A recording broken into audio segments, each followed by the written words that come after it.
Welcome everyone. I hope you are in the right place tonight to join us for school integration versus resegregation, a battle worth fighting. We have a great presentation for you tonight. I'm going to take a deep breath and give us just a few minutes to make sure that everyone can join and get into the webinar, and then we're going to get started.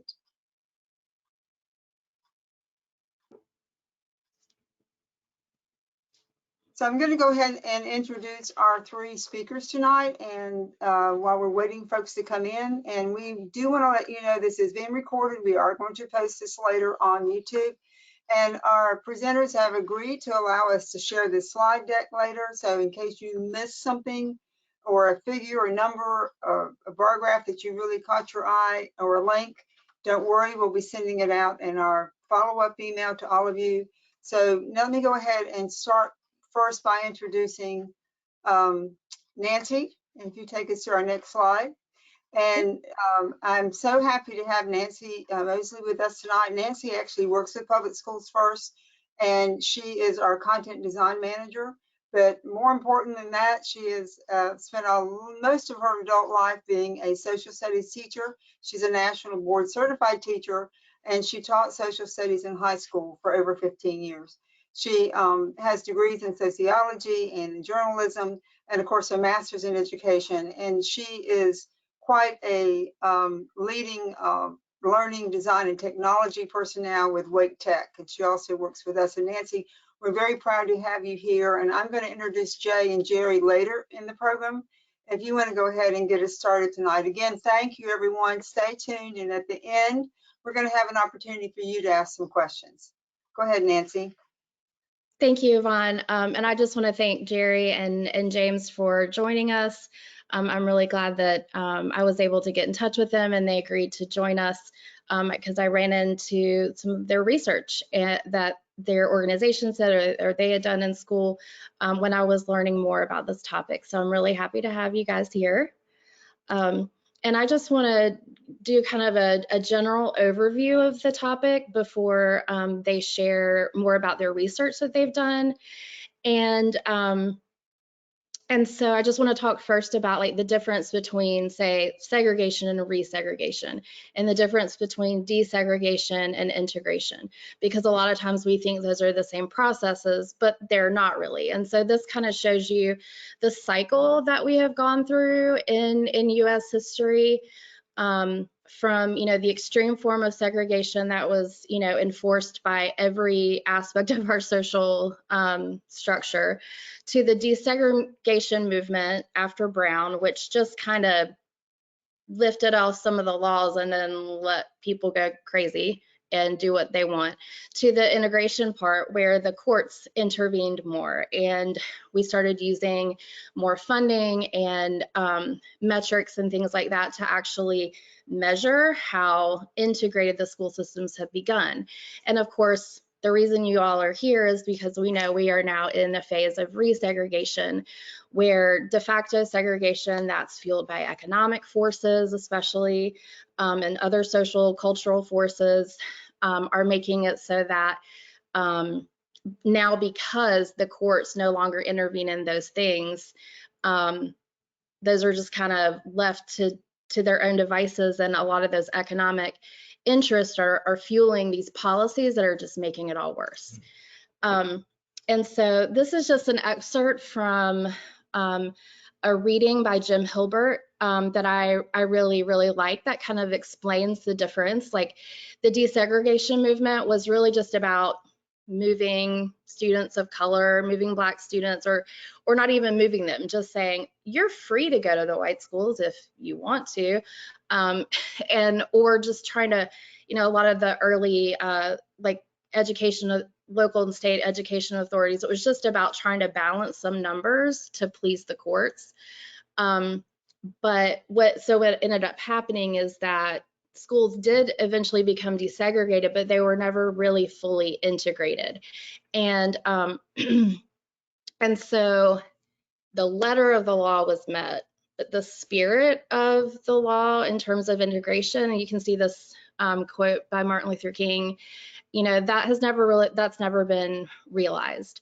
And then of course, integration is something that was going on like nationwide for about a 15-year period where a lot of resources and things were put into place to try to integrate the schools. But then, of course, you know, that was abandoned and court orders were pulled back and everything. So in order for us to really push for integration, we have to see more of these kind of reforms as far as like the educator, diversity, housing and education policy being linked together. And in North Carolina, you may think, you know, that North Carolina wasn't one of the toughest states, and it wasn't in the news as much as say Little Rock or in, you know, in Virginia, where some of those school systems actually closed down.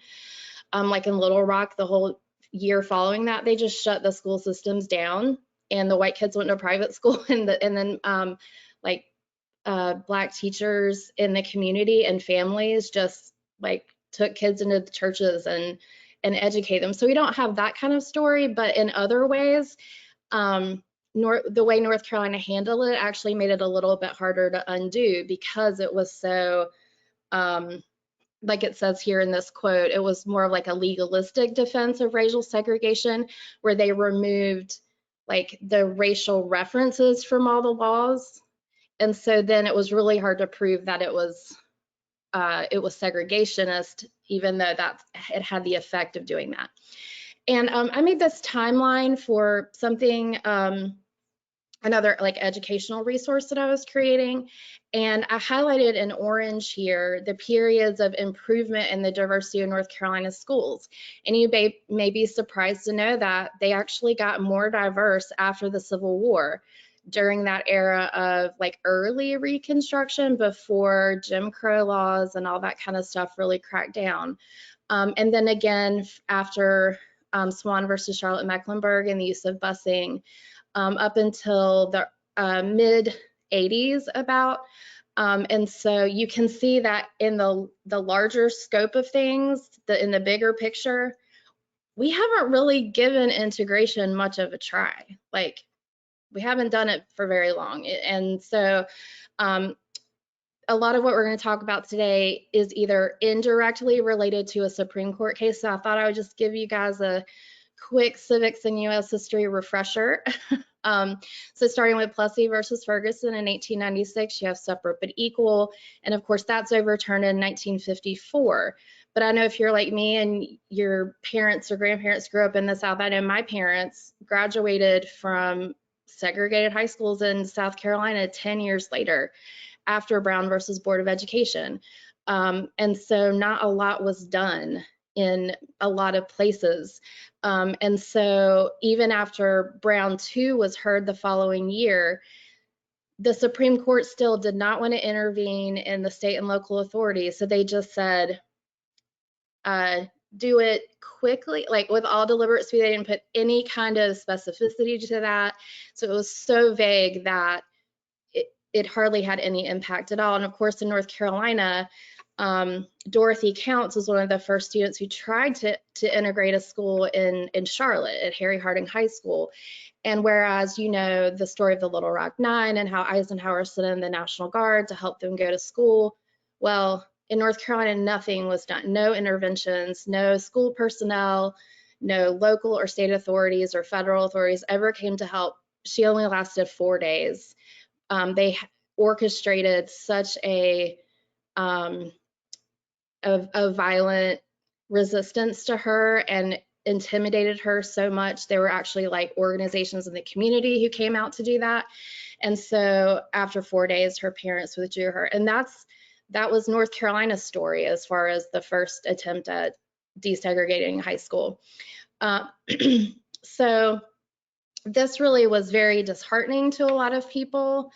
And so there was a number of debates during that time in the 60s about the effectiveness of Brown. And so I'm going to play just 2 quick clips from Malcolm X and Martin Luther King to show you how they were thinking and feeling about the impact of Brown. There's nothing that the white man will ever do to bring about true, sincere citizenship or civil rights recognition for black people in this country. Nothing will they ever do. They will always talk it, but they won't practice it. And with the Supreme Court, if the NAACP can tell me that they want a desegregation decision for me 10 years ago, but yet the schools haven't been desegregated, as I say, this is a victory with no victory. It's a victory that you can talk about, but it's a victory you can't show me. So if you represent the NAACP and you are telling me about this great victory you won for me, when I look at you, I have to conclude that either you have been duped yourself or else you are trying to dupe me. And in most instances where the civil rights struggle is involved, there is no civil rights leader can point to me one concrete gain, practical gain that black people have made in the civil rights field in this country, not only during the past 10 years, but during the past 100 years. All right, so that's in 1963, almost 10 years after Brown. This is 1967, and as you know, Martin Luther King was assassinated in 1968 after Malcolm X was, but this is part of a speech you may have never heard before. Well, I think the dilemma is much deeper, and I think one during this period of transition has to be very honest with America. And honesty impels me to admit that America has broad racist elements still alive. Racism is still existing in American society in many areas of the society, North and South. And the other thing is that there has never been a single, solid, determined commitment of large segments of white America on the whole question of racial equality. I think we have to see that vacillation has always existed, ambivalence has always existed, and this to me is the so-called white backlash. It's merely a new name for an old phenomenon. I see the white backlash as a continuation of the same ambivalence and vacillation of white America on the whole question of racial justice that has existed since the founding of our nation.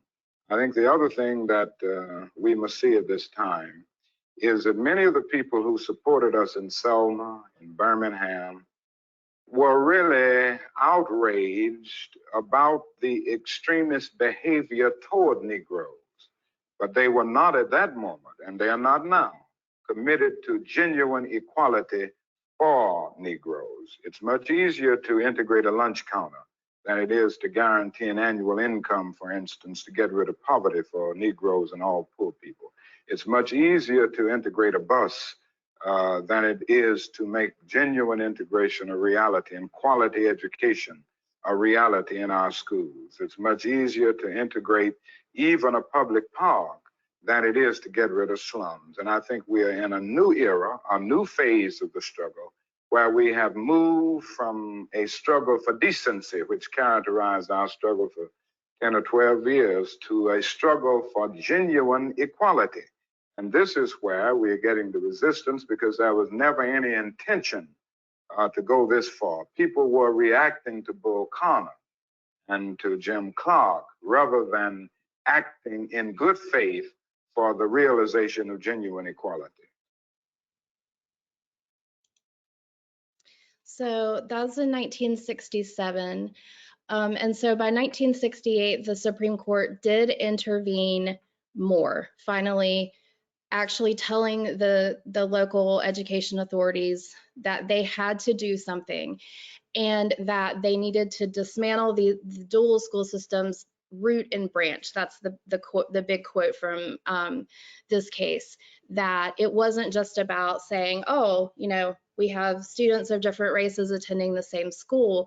It's about showing more of the unitary status of schools on a variety of measures, from who's running the school to what kind of resources they have, to the transportation, the nature of the educators, what the local school districts and local laws are doing.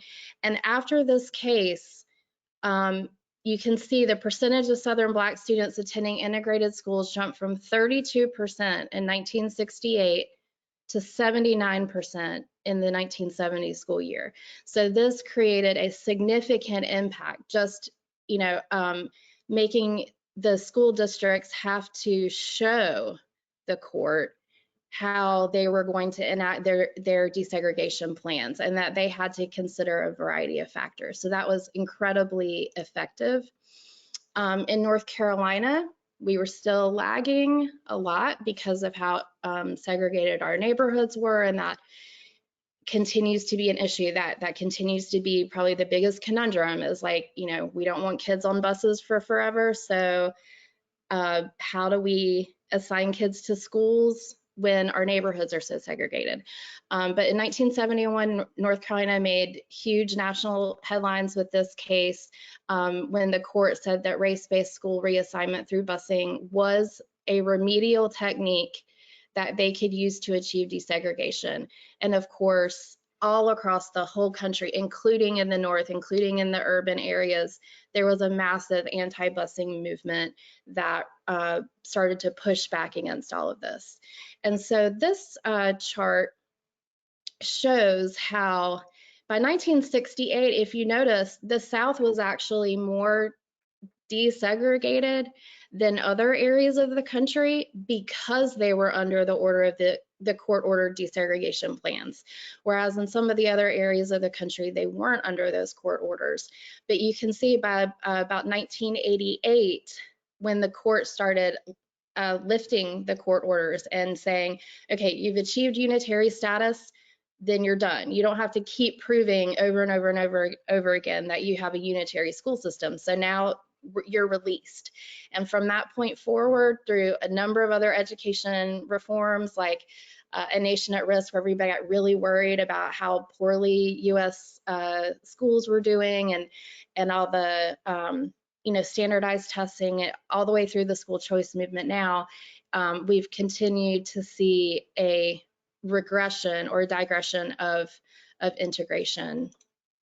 So why should we fight back? I mean, I think a lot of times we just assume it's obvious, but if we're really going to fight back effectively, we have to be able to put it into words. We have to back it up with statistics.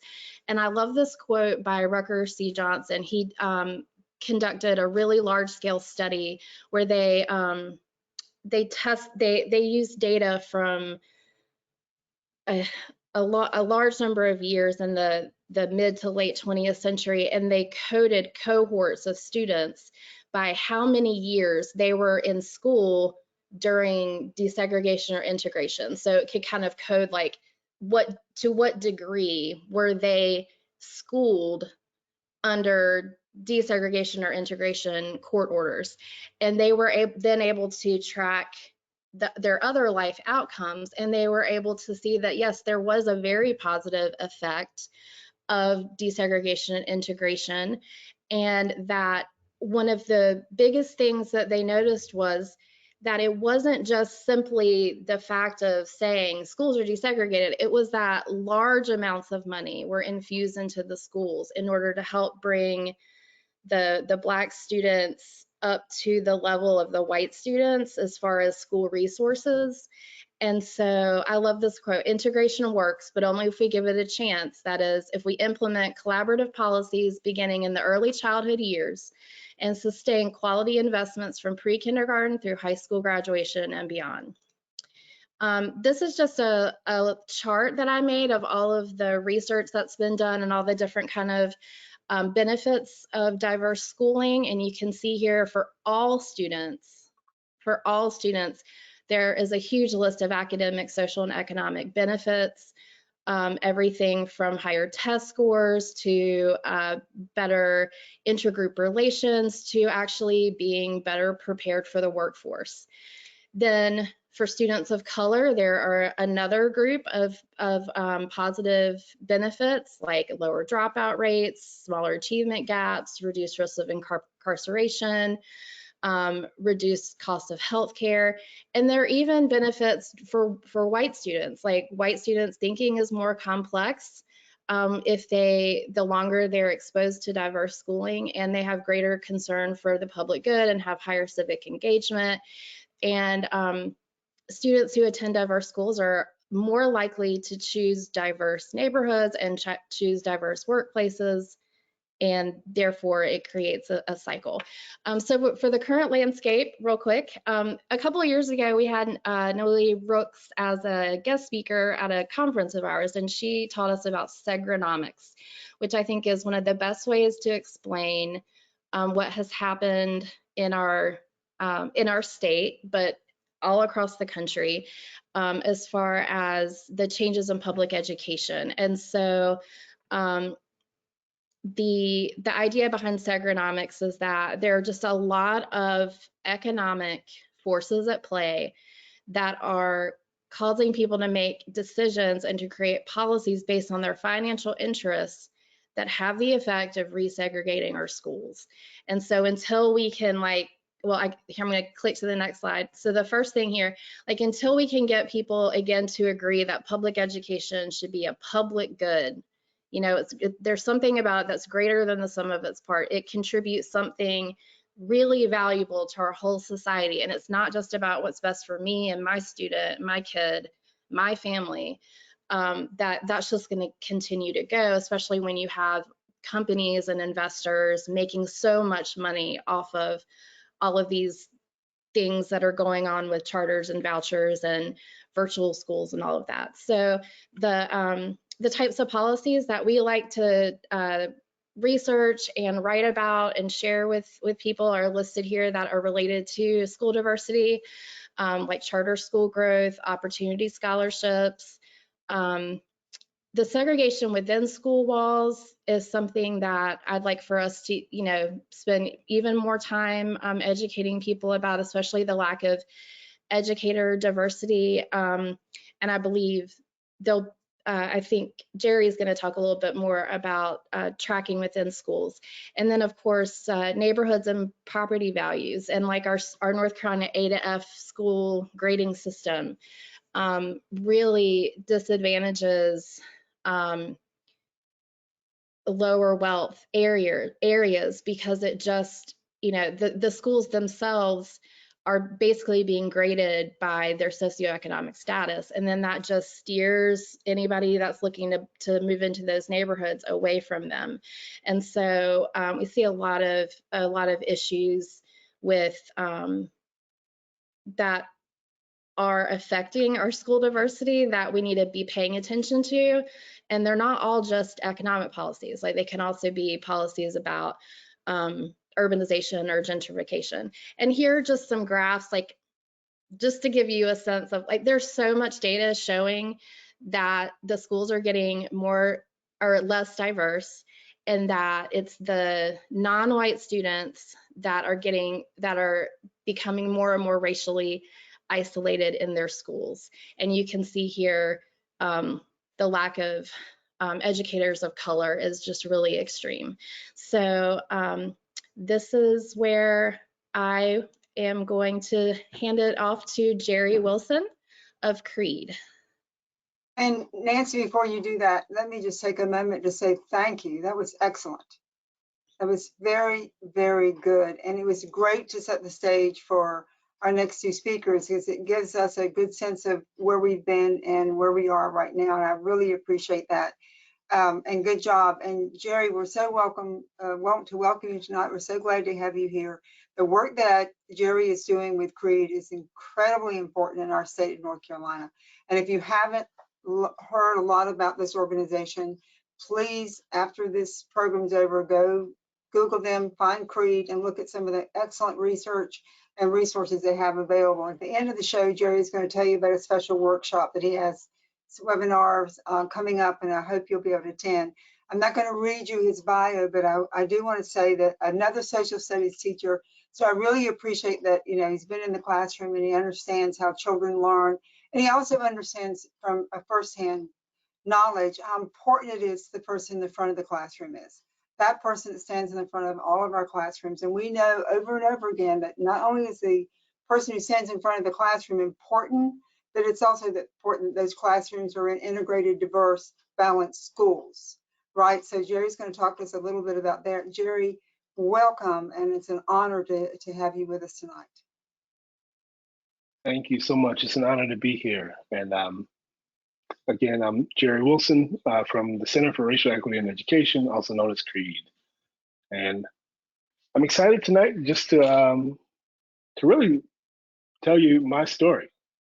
And I'm hoping to share that story with you through some data, through some analyses that we've done at Creed, but really, I'm hoping that you will have a better understanding of the human side of school segregation, right? And what that actually means for student experiences.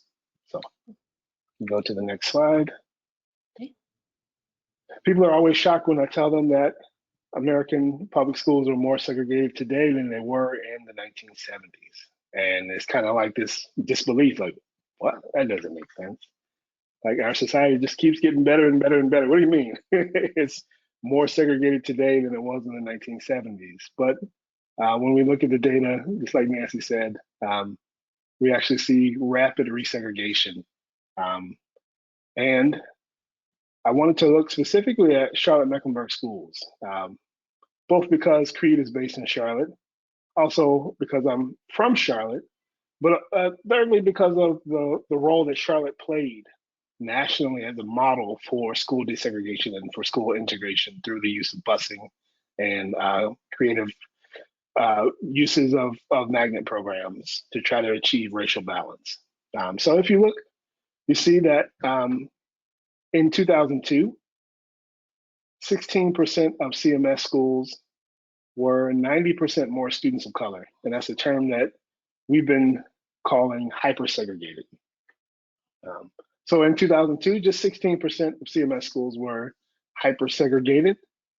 And you see that cluster right there in the center of the county for the most part, leaning over towards the west side a little bit, but not much. If you look at 2012, 10 years later, that number more than doubled, up to 34% of Charlotte-Mecklenburg schools were hyper-segregated. And then we look again 10 years after that at 2022, and we see that 47% of Charlotte-Mecklenburg schools are hyper-segregated. And the spread across the county has just grown tremendously. And there are several factors for that I'm hoping to talk through tonight. We'll go to the next slide. So again, this term of hyper-segregated, which we're defining as 90% or more students of color in a school.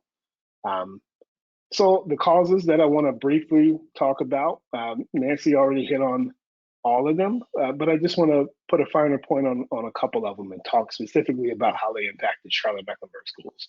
So one is court decisions that limited the use of race in student assignment, and one in particular that was filed in Charlotte-Mecklenburg. The second factor in this rapid resegregation is expansion of charter schools.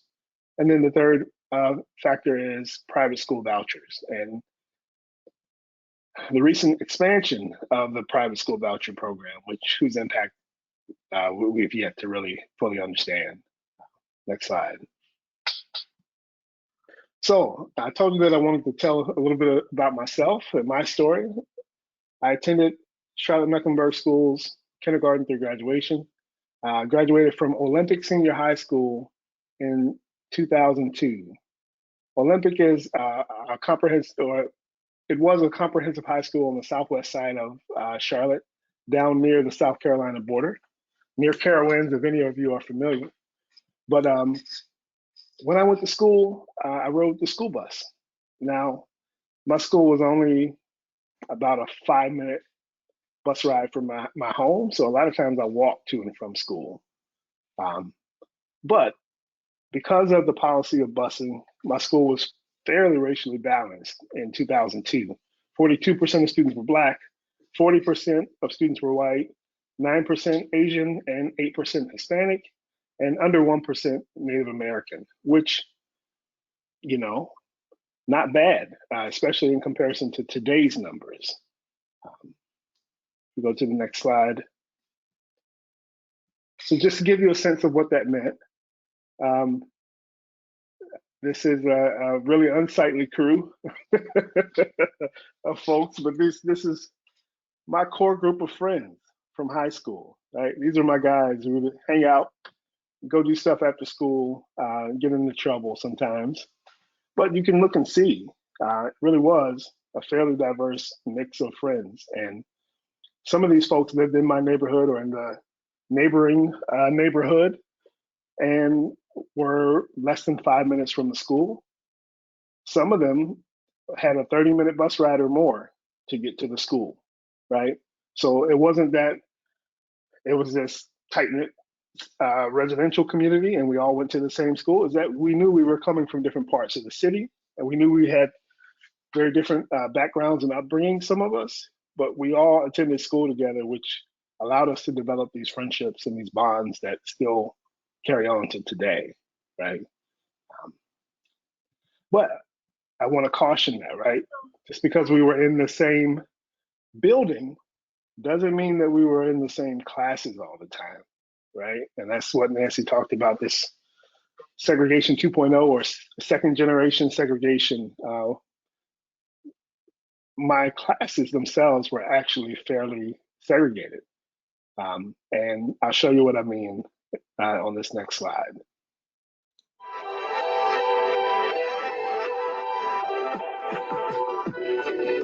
In 9th and 10th grade, pretty much all of my classmates were Black or brown. However, once I started taking honors and advanced placement classes in the 11th and 12th grade, then I was one of the only Black students. The difference was stark. Academic tracking is the process of grouping students based on perceived ability or past performance. While it sounds harmless, the process for deciding which track students enter is biased, and it's very difficult for students to change tracks once they're assigned to a lower track. In North Carolina, students of color are disproportionately placed in lower tracks, and as a result, we're more likely to be taught by inexperienced teachers. A lot of this sorting happens within schools, like a new form of segregation. For me, it was a struggle to learn in the lower track classes because there were just so many distractions, and my teachers struggled to establish a positive classroom culture. Once I got to AP classes, even though the material was harder, it was easier to learn. Also, my GPA improved because the higher track classes were weighted differently. I know I was lucky to move from the lower tracks to the higher tracks in my school. Most Black and brown students in North Carolina don't have that opportunity. My name is Jerry Wilson, and I'm the Director of Policy and Advocacy at the Center for Racial Equity in Education. Our latest policy brief explores academic tracking and its impact on students in North Carolina. We hope you'll take a moment to learn more and then act on the information. It's time to represent for students of color in North Carolina.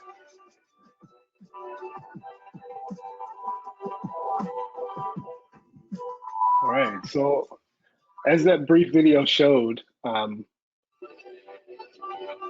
being segregated within schools was a big issue in 2002 and remains an issue today, even though there's much greater segregation across school buildings today on top of the within school segregation.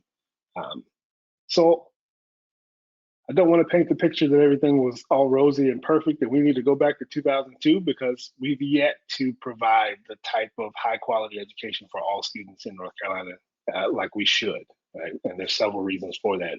And I want to point to 3 factors that I mentioned before that are actually causing us to move in the opposite direction in terms of integrating our schools. So on the next slide, I want to talk about the first factor, the Capacchione court case. In 1997, recent transplant to Charlotte-Mecklenburg schools sued the district, claiming that his child was denied a place in a magnet school because of racial quotas. And the plaintiff argued that had his daughter been Black, she would have been allowed a place in the magnet program. And the district, Charlotte-Mecklenburg Schools, tried to have the court case dismissed, arguing that they were just following the Supreme Court's ruling in Swan, right? Trying to achieve that racial balance, they needed to have some sort of system for reserving a certain amount of seats for students of different races. But the judge, Judge Robert Potter, who had earned the nickname Maximum Bob for the harsh sentences that he used to give out, he ruled that CMS had reached unitary status, which means that it had eliminated the dual systems. And as a result, no longer needed to be under the desegregation order. But Judge Potter's decision actually went a little bit further, and he ultimately ruled that race-based policies violated the Equal Protection Clause and that such practices are hereby prohibited. So effectively, Judge Potter's decision reversed the Swan decision and said that race could no longer be used as a factor in student assignment. And the district tried to appeal, but ultimately was not successful in that effort. And what happened is, in 2001, Charlotte-Mecklenburg Schools announced the replacement to its desegregation plan, and it was called the Family Choice Plan. Right? It sounds familiar because every single district in the state has some version of the Family Choice Plan now, right? Where essentially residential patterns determine which school students are assigned to, and as we know from Nancy's presentation and from living in North Carolina and the United States, that our neighborhoods are vastly segregated, and as a result, our schools have been resegregating very rapidly. Go to the next slide. So I want to show you what happened 10 years after Charlotte-Mecklenburg Schools went to the Family Choice Plan. You can start to see the impact on school enrollment as a result of that plan. And another factor in all of this, right? If we're thinking about the types of education that we are able to provide to students and the resources, make sure that all students get the resources that they need. Well, to this point about Segronomics, in 2005, Olympic High School was split up into several small schools. And this was an effort that was put on by an outside group that has since gone defunct. So they're no longer in existence, but they were backed by the Bill and Melinda Gates Foundation. And this initiative was an experiment, right? It was a short-lived experiment that ran from 2005 to essentially, to some of the schools only to 2014, and some went up until that 2017, 2018 school year. But Olympic High School was ultimately reconsolidated into a single school in the 2018, 2019 school year. But as you can see, if you look at the enrollments of those 5 small schools, one, there was a lot of variation between the different magnet programs within the school, essentially, the different small schools. But you start to see that the percentage of white students for some of the small schools starts declining even in 2012. If we go to the next slide. So the second factor that I want to talk about briefly is charter school expansion. So charters are introduced in 1997, and there was a cap of 100 charter schools placed, set by the legislature at the time that charter schools were introduced. And that cap stayed in place until 2011, when the legislature removed it. And since that time, the number of charter schools in North Carolina has more than doubled to 216. And charter schools are really driving resegregation in North Carolina. We see that in 1998, 1 in 10 charter schools had enrollments that were 90% white or more, what we might call hyper-segregated white schools. By 2014, that number was 2 in 10. And what's interesting is in 2023, the number of charter schools that were 90% white or more, well, that number fell, right, as the number of charter schools themselves grew. But there was still massive segregation in charter schools because the percentage of charter schools that were 70% white or more was 3 in 10, about 30% in 2023. So we see that charters are absolutely a factor in driving resegregation. And this session, the General Assembly passed a law that governs charter schools that says basically charters are now able to receive funding for building construction and maintenance. from local sources, right? Which was not the case before. Charters were responsible for that themselves prior to this law, but now local public schools are, in a sense, going to be competing with charters for funding for capital projects and facility projects. The law also allows charter schools to expand their enrollment without limits. And it also allows for enrollment of students from out of state and foreign exchange students. So if we think about charters as driving resegregation, what does it mean that charters are now able to expand their enrollment without limits? What might that mean for the local district? And also, another part of this law is that the charter authority is prohibited from considering the impact on the local district when deciding whether or not to approve a charter, right? So if there's an area where charters would really compete with the local district for students in a way that would be detrimental to the local school district, the charter authority is prohibited from considering that impact on the district as a factor in whether or not to approve the charter, which again could spell disaster for local school districts. Next slide. So if we look and see what happens roughly 10 years after the charter cap was lifted, we go back to my alma mater, Olympic High School. What do we see? We see that the enrollment has shifted drastically. It's no longer as balanced as it was in 2002. The graph on the left shows a comparison between 2002 and 2022. You can see that the number or the proportion of white students has drastically declined, and the proportion of Hispanic students has increased.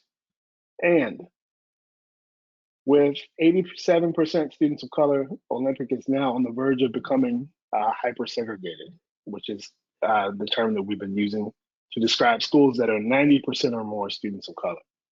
So what a turnaround in roughly 20 years, right? And I want to pause and say, what does that mean for the students, right, who are enrolled at Olympic? Do they have these same cross-racial friendships, and all those other benefits that Nancy mentioned that students derive from integrated schools? They probably have vastly different experiences than I had when I was in school. And I wonder what that means for the lives that they will lead and for civic engagement and multiracial democracy, the health of our society, right? If folks are not being exposed to one another and learning how to navigate these types of relationships. Next slide. So the third factor, which I'll run through briefly, is private school vouchers. Introduced in 2014, and if we look at the voucher users in 2022-2023 school year, we see that white students make up 61% of voucher users. If we look at public school enrollment, white students make up about roughly 44% of public school enrollment in North Carolina. If you look at that comparison, you can see that white students are using vouchers at a higher rate than other groups, and certainly at a higher rate than they are enrolled in public schools. If we look at the counties with the most voucher users, Mecklenburg County is up there, right? So that's part of that shift in demographics that we see at Olympic and at other CMS schools. And I think it's important to also mention that the state budget that was recently passed massively expands the private school voucher program to the tune of, over the next decade, I think it's $1.7 billion. Right? And these are funds that will not be going to local public schools. Right? There's no stabilization funds going to local public schools. But what does it mean that our elected leaders have not funded public schools adequately? So all students receive that sound basic education that the Leandro court case determined that they are constitutionally guaranteed, but also our elected officials have now funded private school vouchers in a way that will severely hurt public school budgets going forward. Go to the next slide. And again, I want to point out that when people hear private school vouchers, they think, oh, private school. Oh, okay, private school, huh? Moving on up in the world, but actually, that's not quite the way it works. The amount of the voucher would not provide anything close to the amount of tuition at the top private schools across North Carolina. And in fact, there's been lots of research to show that there's actually an inferior quality of education provided at many of the charter schools, or sorry, many of the private schools that accept tuition at the voucher amount. We see that in other states. And we know also that there's no accountability for these private schools that are receiving public funds. So it could be that students will leave public schools and enroll in private schools and receive worse quality of education and will not be served well, and they ultimately return to the district. But again, we don't know exactly how public schools across North Carolina will be impacted. It's kind of a big experiment on our kids' futures, you know, which I don't think is fair. Next slide. So I want to close by mentioning a brief outlook for diversity. If you look at the pictures along the left-hand side, you see I'm a lot wider and older than I used to be in my high school photo. But I also have 4 children whose futures I'm thinking about and wondering what types of schools and schooling experiences they'll have. And I worry that they won't have the diversity of classmates and friends that I had in school not that long ago. So if we look at what's happened in the legislature or what hasn't happened, we see that the legislature has refused to fund Leandro. They've also massively expanded vouchers with no accountability. They've expanded charter schools or allowed charter schools to expand. And with SB 49, which is now the law, we know that minoritized students and LGBTQ students will have a more difficult time being themselves. We know that educators are going to struggle with this law because they now have to make their instructional materials publicly available, which could lead to a lot of harassment from trolls on the internet, which all takes away from their ability to educate students. I think if we look at educator pay, we've got tiny teacher raises and no master's pay, and educators with experience of 15 years to 24 years still frozen in the amount of pay that they receive. And there was inadequate funding for HBCUs across North Carolina, which if we think about teacher diversity, historically Black colleges and universities are a big driver in creating Black teachers in North Carolina. The second thing that I think is really important is the public awareness. I'm so grateful that Public Schools First is putting on this webinar because very few people are talking about this, right? Given the importance of this issue, very few people are talking about it. And lastly, I just want to say that if we think about the distribution of educational opportunity and what that means for economic mobility and what that means for how we engage in terms of civics and citizenship, this is a hugely important conversation that I hope we continue to have. Thank you.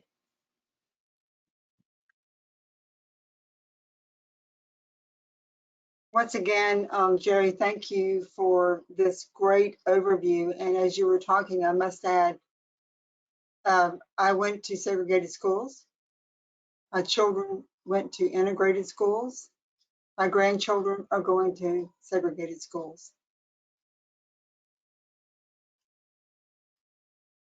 And so that has absolutely turned around in the last, we've gone from 40 to 30 to 20 years in the past now, and we see this happening. So I really appreciate you bringing this and making such a vivid picture of this by looking at your own life. And my son graduated in 2000, and I look at his graduating high school class, look like yours. And now I look at my grandson's graduating class. Same school, by the way, same high school. So I may have to dig out some of that data. So I want to next go ahead, though, and thank you, Jerry, and thank you for the work that Creed's doing. And we want to welcome our last speaker, and then we'll have time for some questions from everybody. And James J., he lets us call him Carter. Thank you so much for being here. Jay and I were talking a lot earlier about our similar backgrounds. While he is certainly had his 1 foot in aerospace engineering, he also got hooked on the sociology side of things and started taking those classes. And he did finish his dual degree at NC State, and now he is a PhD student in education. And that's where he belongs, I can tell you from just talking to him, in his heart and his spirit. But he really got the research bug. And I think that's one of the things that we're looking forward to talking to him about today, because one of the things that we know is that the research does support these issues that we're talking about. And so thank you for your work in Wake County with Jay, and thank you for the work you're doing now. And thank you for your time tonight. As a PhD student, I know you're busy. So let's go ahead and give Jay our attention. Thanks, y'all.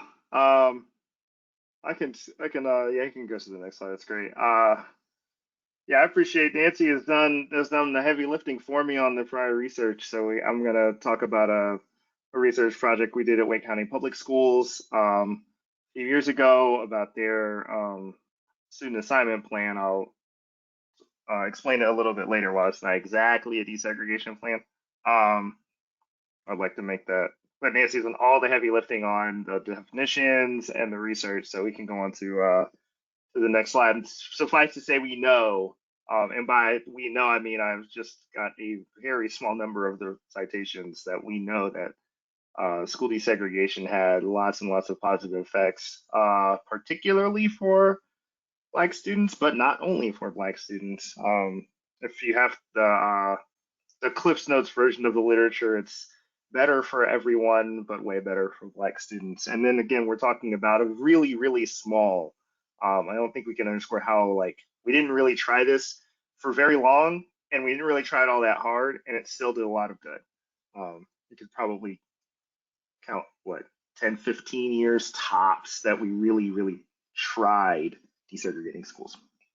And as at the least, it was a very contentious policy. It was fought tooth and nail via legal and extra legal means, overt violence and symbolic violence, and just lots and lots of backlash, as we talked about earlier.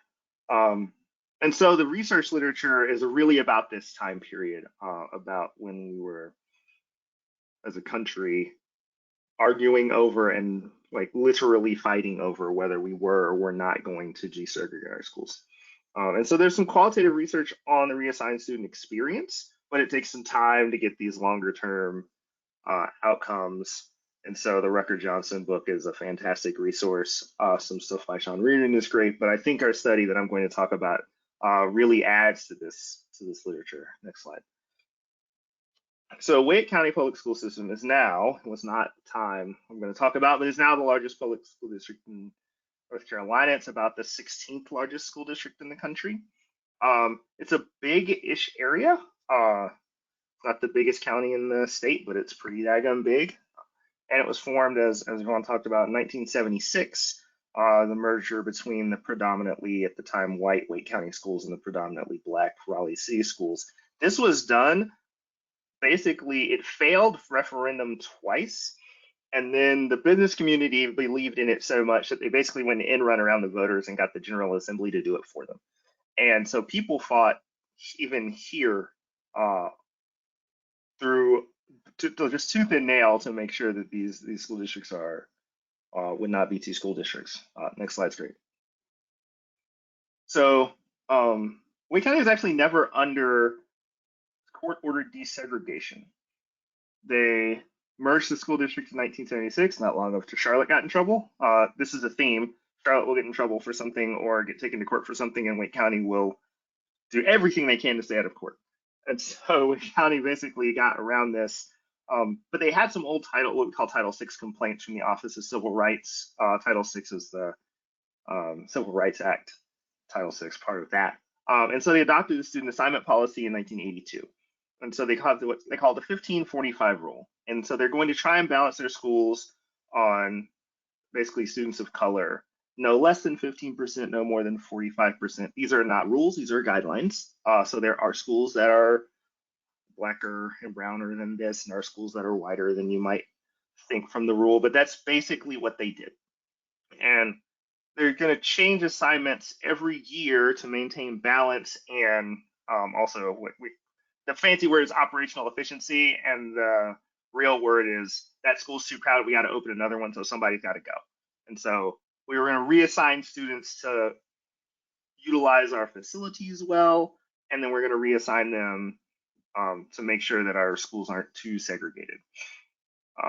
Wake County also used magnet schools to try and entice families from other parts of the county to move around.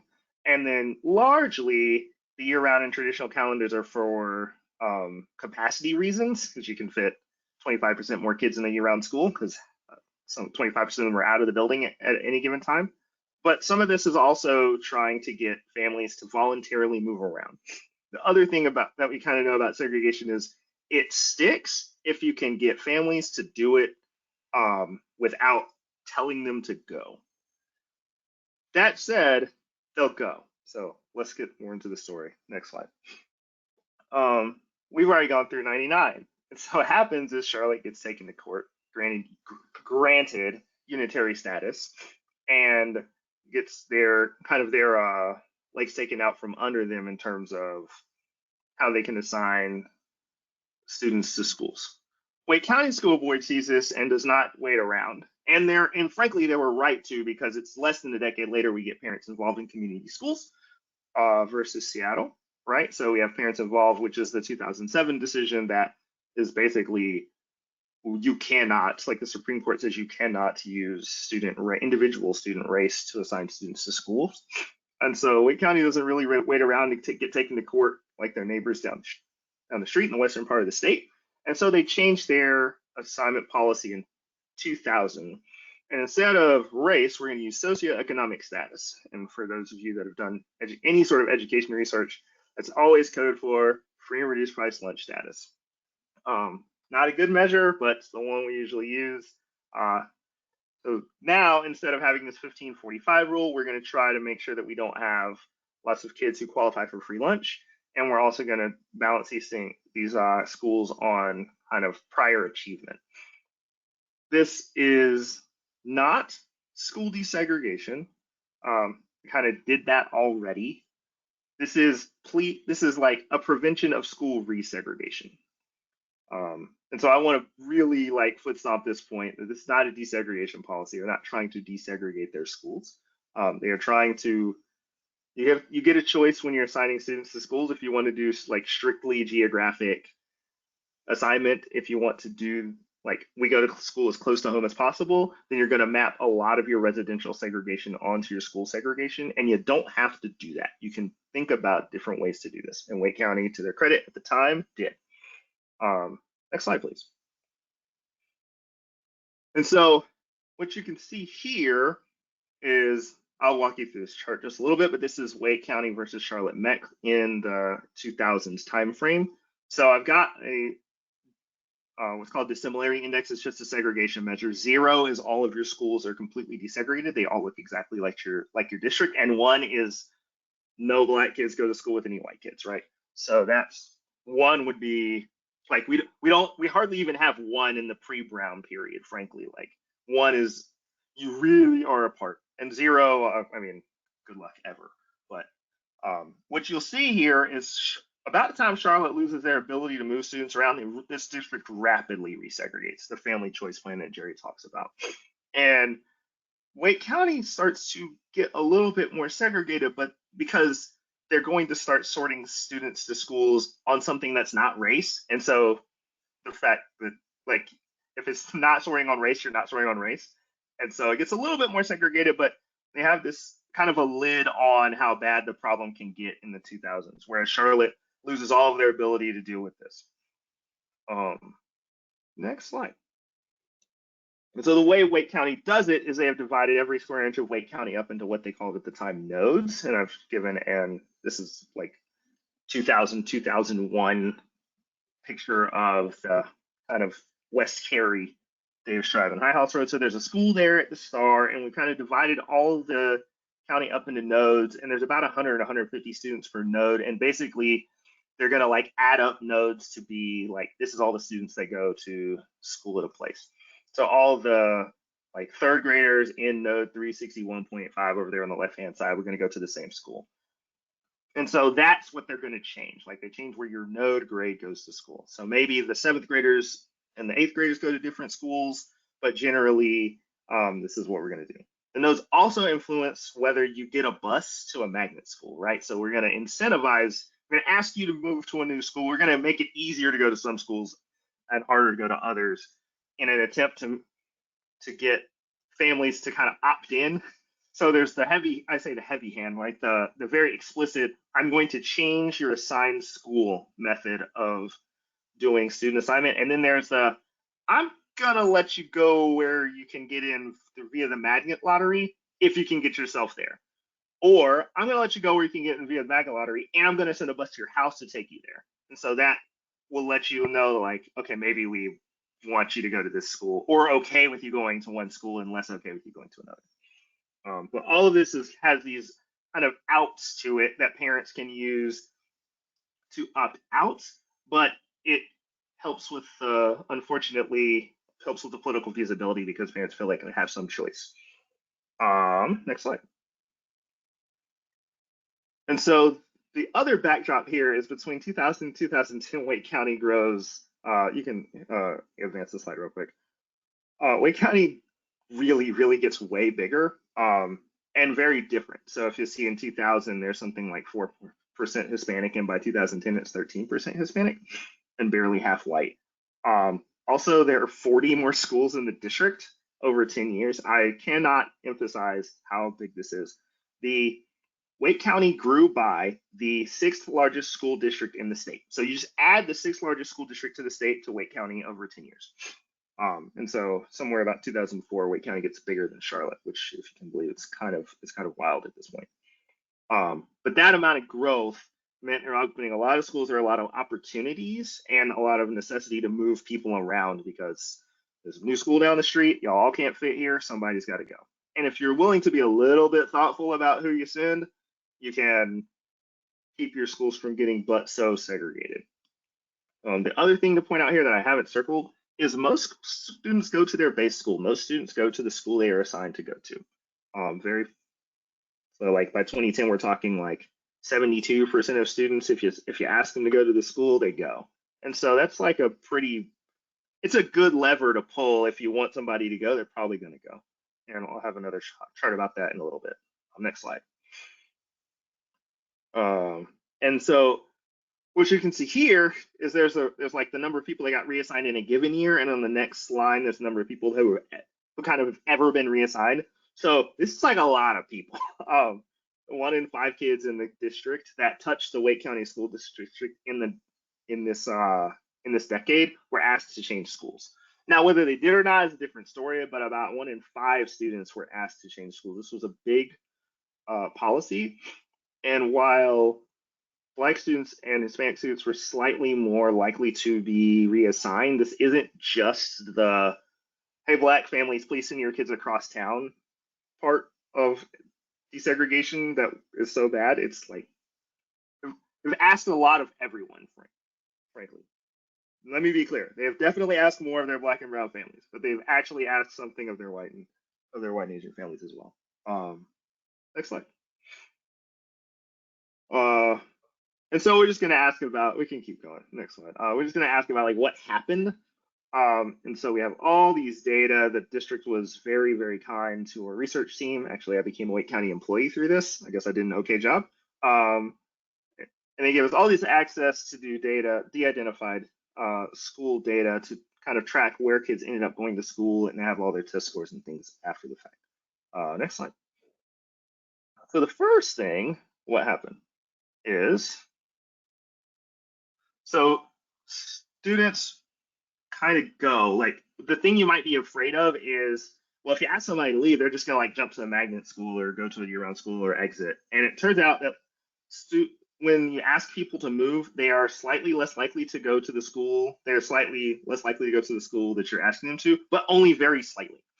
So generally, what you kind of see here is like the 0 line is everyone, is there's no change. And so there's like a little dip for everyone. And then people tend to like find their way back to their base schools at some point. So very small kind of running around trying to get out of this. Next slide. And people at choice schools, like if you're already a magnet school, you're not very likely to move. That's part of the design of the policy. It's like if you already somehow won a magnet seat, they didn't like make you recompete for it. But the people who were already at their base schools largely go, they move.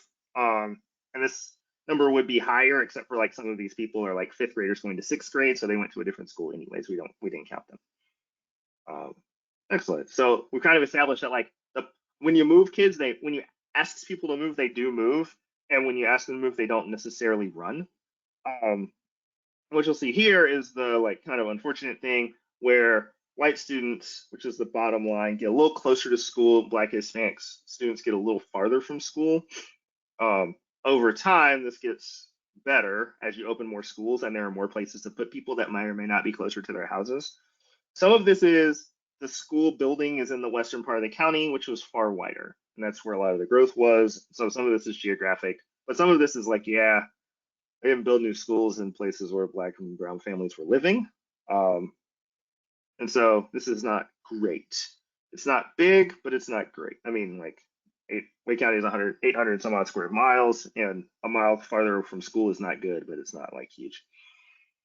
Next slide. And so here's the punchline. It's definitely not bad.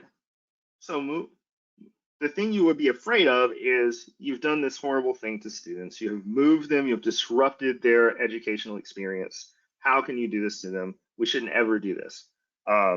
If that sounds familiar, you might have heard it literally in a Wake County board meeting in the last month, okay? Or any time in the last several years, but like quite literally in the last month, you might have heard this. So it's definitely not worse. So if you'll look at math achievement, you have like a very small positive effect on math a few years after reassignment, and basically what we would call no effect or no discernible effect in reading. If there is an effect, it's probably positive, but we have we've measured a lot of kids, and if you can't figure, like if we can't detect an effect, I won't go to like the quantitative like power calculations or anything, but like we can't detect an effect with all these kids we looked at, it's probably a 0. So definitely not bad. So next slide. And there might be other things you were afraid of, right? Maybe it's not bad for test scores, but going to you like move friend groups around, or people go to new schools and they have to adjust to their principals and discipline is different. Turns out probability of receiving the suspension actually goes down a little bit, and the probability of students being chronically absent goes down a little bit. I would not quibble with you if you wanted to call these zeros, like nothing happened, but again, people's going and assumption is this is horrendous, how can you do this to people? And the answer is easily, it doesn't hurt. Next slide. So, and you might be afraid that these things are different for people who have to move around and people who don't, and it turns out that like the fact that the lines are parallel is helpful here. The trends are really similar, so math achievement, it goes up after reassignment. It goes up more for kids who are in choice schools, but I mean, it goes up for everyone. Next slide. We found some evidence that maybe the churn in a school, like students who do not move schools, might not be good for them, but it's very small. It's not what we're trying to estimate, and it's way smaller than the positive effects for students who do move. It doesn't seem to be different depending on race or ethnic groups. It seems to be a little better for kids who are who move from lower achieving schools or from higher poverty schools. And it doesn't seem to be worse for kids who move from higher achieving schools to slightly lower achieving schools or slightly lower poverty to slightly higher poverty schools. Remember our idea about desegregation at the beginning that Nancy went through? It's like definitely not worse and probably better. Next slide.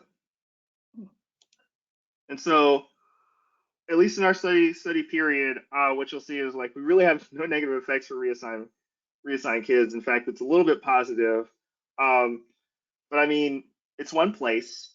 Waco's a little unique. It's not as, you know, it's not Chicago where there's like a highway and there are very, very few people, Black people that live on one side or the other, right? It's not extremely geographically segregated. It's not geographically segregated, but it's not as bad as other places you might have in your mind.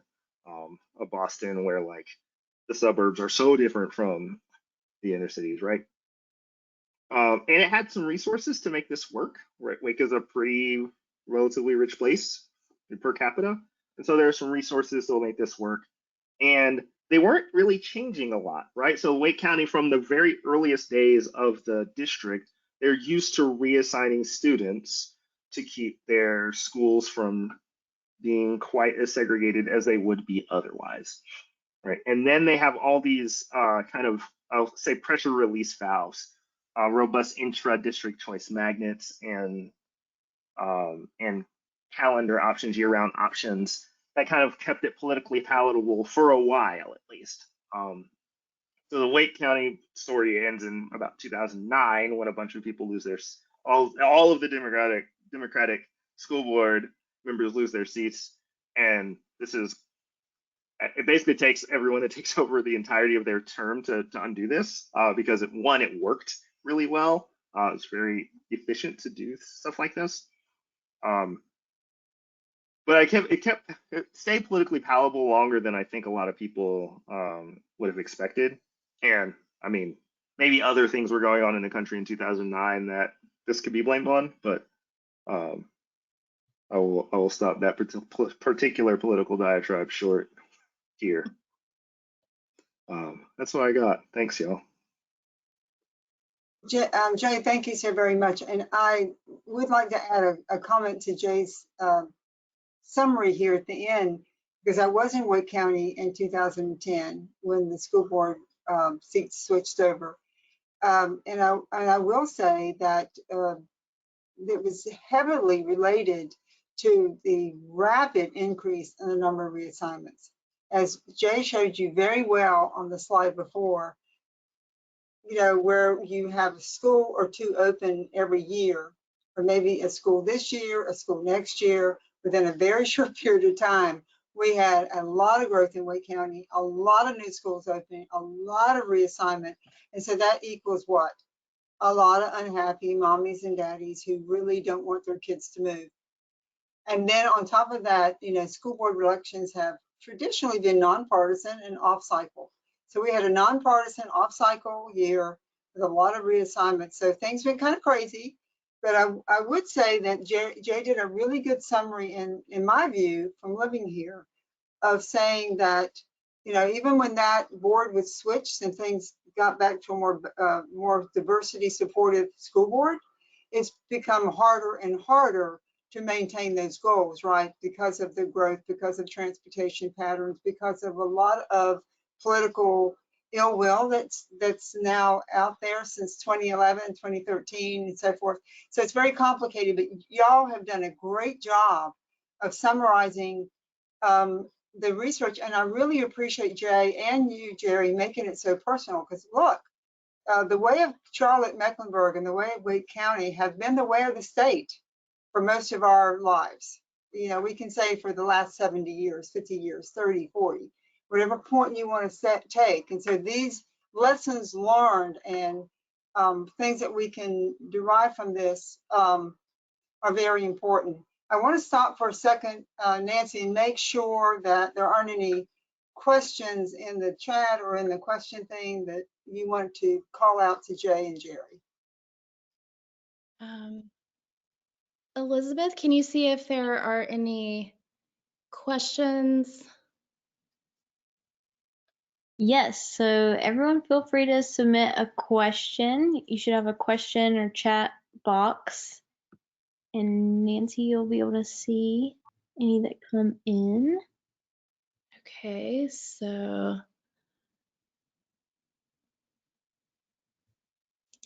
I'm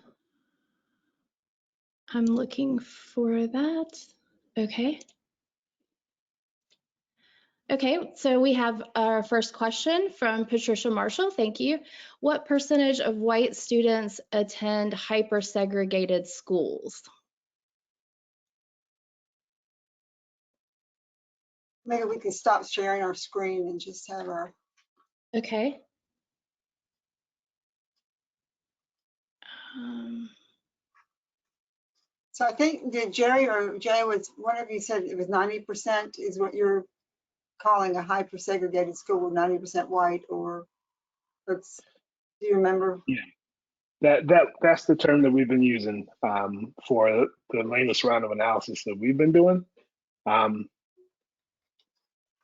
In terms of traditional public schools, that number is very small in CMS where we've done the analysis. I can pull up the spreadsheet to check again, but I think almost very few. There are very few hyper-segregated white schools left in the district, in part because of the areas where there are predominantly white students enrolled. There are also some Asian students in those schools, which we count as students of color. So that 90% threshold is very rare, if not non-existent for Charlotte-Mecklenburg schools present day. But I can check that number and get back to you in a moment. So one of the questions that comment, and you can make some comments on this, that folks are saying, so when you have this charter school situation described earlier where they can bring kids or students in from anywhere, and then they can disrupt the local school system. And this has happened in many places in our state already, as well as the nation, where charter schools have popped up. They snatch a lot of enrollment. Public schools are closed because of losing enrollment, or they close one school and combine another. So what happens when the charter schools decide it's not a good profit model anymore, or they don't want to stay in that community anymore, or they can make more money in another part of the state or the country? What happens to the kids who are left behind? Any comments?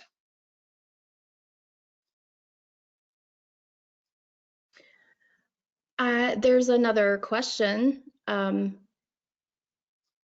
What happened to the offerings of AP classes at the resegregated high schools in Charlotte?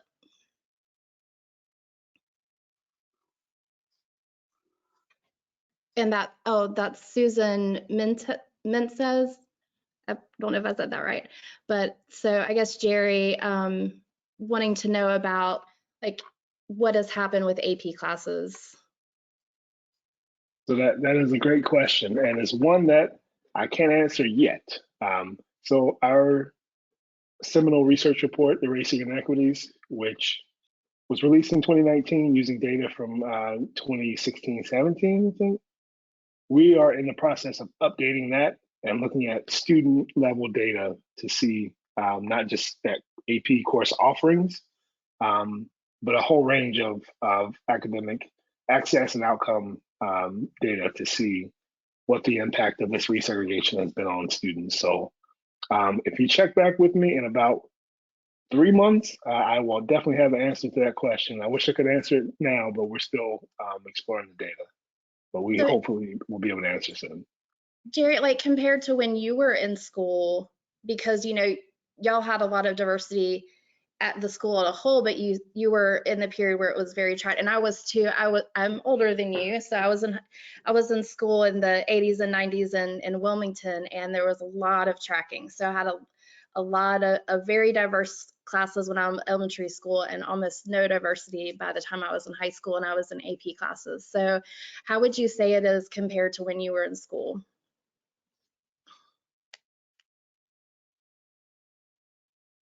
Yeah, just based off, anecdotes and folks that I've talked to,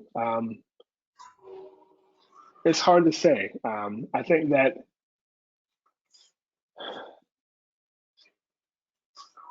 because there was busing when I was in school, like my school was more diverse than the schools that my younger brother went to 6 years after me, right?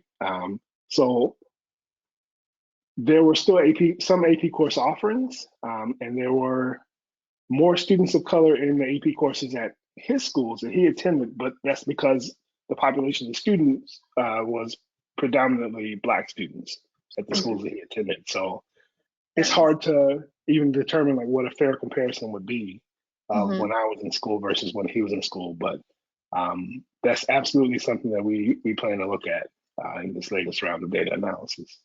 And I do know that there have been efforts. I mean, I taught in Wake County, and there have been a lot of efforts to increase the percentage, and we didn't have as much resegregation in Wake County as in other places.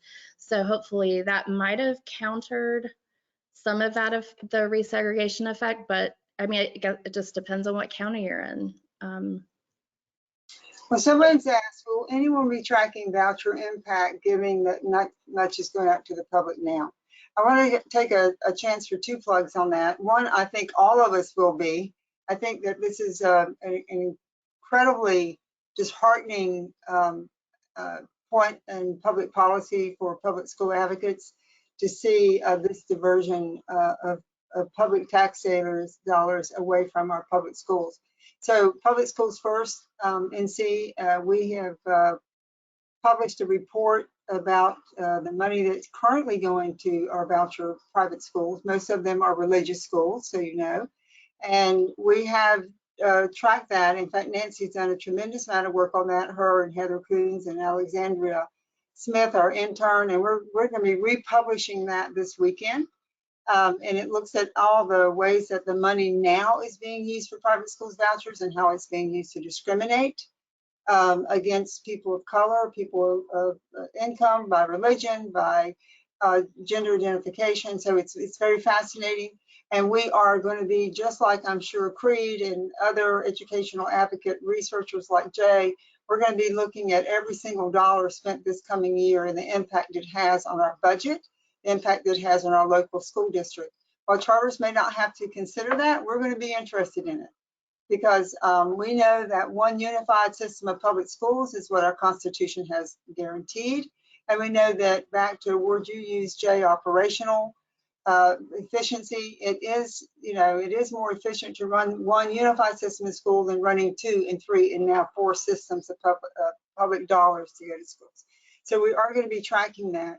And we really hope that any of you who have public stories to tell, and you live in your communities and you live in your counties and things start happening over the next couple of years, we invite you to blog with us, to share your experiences, your feelings, your concerns about public education in our schools. And send that to info@publicschoolsfirst.org, and we'd be happy to share your views, your opinions, your concerns, and any data and observations you have in your own community. So we will be tracking that. I think in the presence of time, if you don't mind, I'd like to ask maybe each of you to take just 2 minutes each or 3 minutes each and just kind of summarize the question we asked at the very beginning. When we started this out tonight, we said, basically, is it worth fighting for? Is trying to keep our schools diverse and keep our schools from total desegregation, is this something worth fighting for? And I wanted to give each of you an opportunity to say just a few closing remarks. I'll start with you, Jay, since you finished last. Sure, it's the hardest part is it seems so self-evident that there are, I mean, take your most cynical numbers only self, and it's still self-evidently a good idea. It's better for students, it's better for kids, it's better for the adults that were the kids.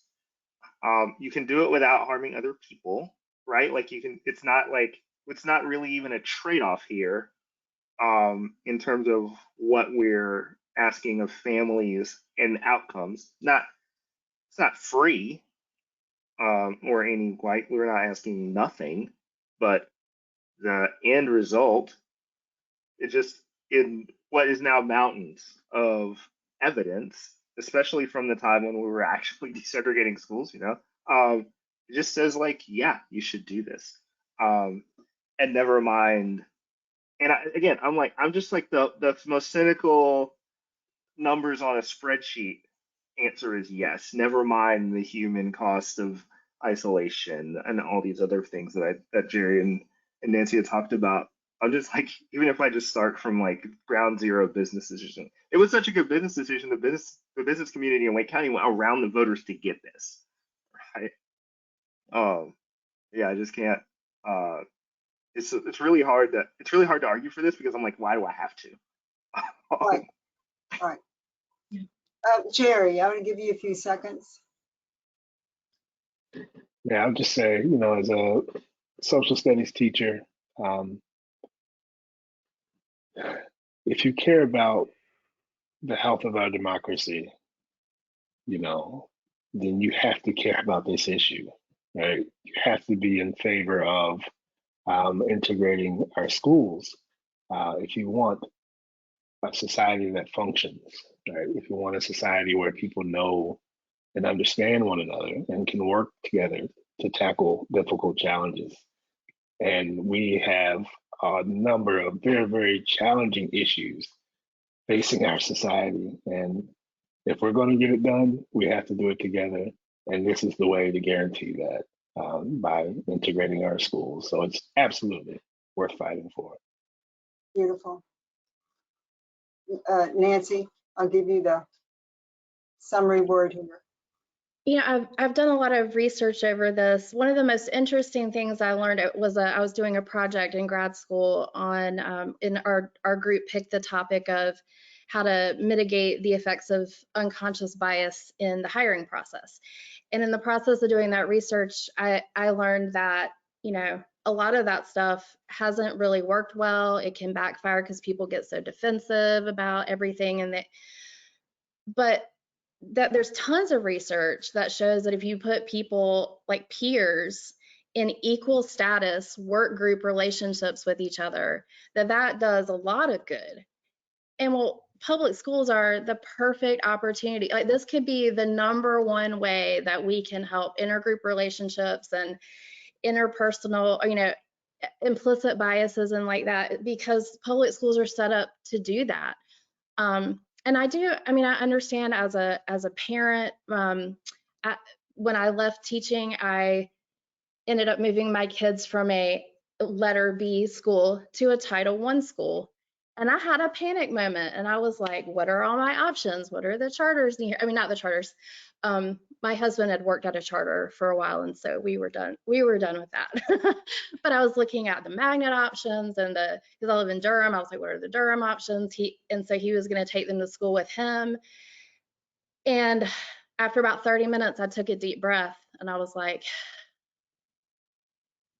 so I get it. I get why parents do it. Our state and local government should not make parents have to make that decision. Our public schools should be our best choice schools, and they still are. And that's where our job comes in now, is to show people that like they still are our best choice, and that it is actually possible to move the needle. And that's why I love the stories about like what it was like when you were in Charlotte when they were actually making the schools more balanced, or like what Wake County did and how that actually helped and didn't actually hurt people like it sounded. And you guys might not know, but Public Schools First was born out of that whole debate in 2009. It started off as Great Schools in Wake, and because of all that nonsense. So yeah, it's very near and dear to our hearts, and appreciate you guys coming. And I'll just say good night, but before I say that, this is an important topic. It is critical to the success of our public schools, the success of our society, the protection of our democracy, to make sure that every child has an opportunity to learn and to think and to grow and to be independent and smart voters, to participate in the democracy in their lives. And that happens in that space that we call public schooling. And it's a guarantee of our Constitution that every child has that right. And as we see these acts of desegregation and segregated schools, we know that they become schools of have and have nots. They become schools where there's resources and they're not. They can become schools that are older and then schools that have newer technologies. We've seen it. We saw it in the 50s. We saw it in the 60s, and we cannot go back to that. But unfortunately, I do hope that everybody watching this tonight will think of this as a very important topic that also is linked to what's happening in our schools right now and in our state. As we see more and more divisive policies and ineffective funding of our schools and of our teachers, we see that these combinations are driving more and more dissatisfied parents out of our school system. And not necessarily for any of the reasons we've talked about tonight, but more for, you know, they don't want their children bullied. They don't want their children having to deal with their pronouns. They don't want their children to have to be punished or teachers to have to be punished for the curriculum that they're following that is state approved. So we do think that there's a crisis in public education right now. I want you guys to really pay attention to this, because there's a whole bunch of factors going on at one time that are not only operating to segregate our schools, but also to absolutely divide and to undermine public education in North Carolina and to push it totally into the private market. And when that happens, it will not be a fair and equal system. It will not be equitably provided. I grew up where no matter where I went in the country as a military brat, every public school had to accept me, and I was able to go there. And now we're pushing more and more of our public school dollars into charters and private schools that do not have to accept me, and you know, may not give me the choice of good education. So we appreciate this conversation. It is so critical. And Nancy, just give everybody a few little seconds of what we're planning to do in the spring. We're not going to stop this conversation, Jerry and Jace. We may be calling you back into duty. But Nancy, give them a little bit of information about some of the things you'd like to do in the spring. And we'd like our audience to join us and give us good suggestions. Yeah, we have an idea. We wanted to do something more about like the history of North Carolina through desegregation and integration. And so we're planning on finding former educators, parents, students who went through that process and kind of interview them on video and kind of put a retrospective together of what that was like. And it can be, you know, people who went to segregated schools and then desegregated, or the other way around. And so we hope when we put the call out that some of you will be willing to share your stories. So in closing tonight, look, this is Yvonne Brannon and Nancy, Jay, and Jerry. We're with Public Schools First and C. Please go to our website and join and get our newsletter. It goes out every week, and it's full of very important information. This information from this webinar, the link to the YouTube will be there. And please go to Facebook, Instagram, and follow us. We are absolutely dedicated to making sure that we have one unified system of public schooling that is for the common good, and we want you to join us in this fight. It's worth fighting. The answer to the question is absolutely. It is worth fighting for. So thank you. Good night, and thank you very much for joining us. Thank you. Thanks.